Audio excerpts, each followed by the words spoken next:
மேற்காசியா மற்றும் உலக சந்தையில் நிலவும் அரசியல் பதற்றங்களால் இந்திய பங்கு சந்தை கடும் சரிவை சந்தித்து வர்த்தகத்தை நிறைவு செய்தது. சென்செக்ஸ் 1837 புள்ளிகள் சரிந்து 72,696 புள்ளிகளிலும், நிப்டி 602 புள்ளிகள் சரிந்து 22,513 புள்ளிகளில் முடிவடைந்தது.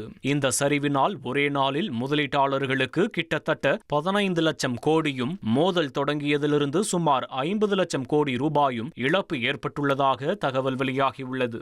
அமெரிக்க டாலருக்கு நிகரான ரூபாயின் மதிப்பு 33 பைசா சரிந்து 93.86 என்ற புதிய வரலாற்று சரிவை எட்டியது. தேசிய பங்கு சந்தையில் உலோகங்கள், வங்கிகள், நிதி சேவைகள் மற்றும் வாகன குறியீடுகள் சரிவை சந்தித்தன.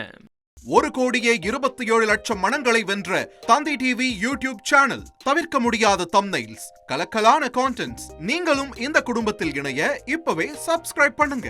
அசுரபலம் கொண்ட எங்கள் டிஜிட்டல் கரங்களில் உங்கள் விளம்பரங்களை சேர்க்க வாட்ஸ்அப் பண்ணுங்க. 8939888838. Email advtthanditv@dttv.in.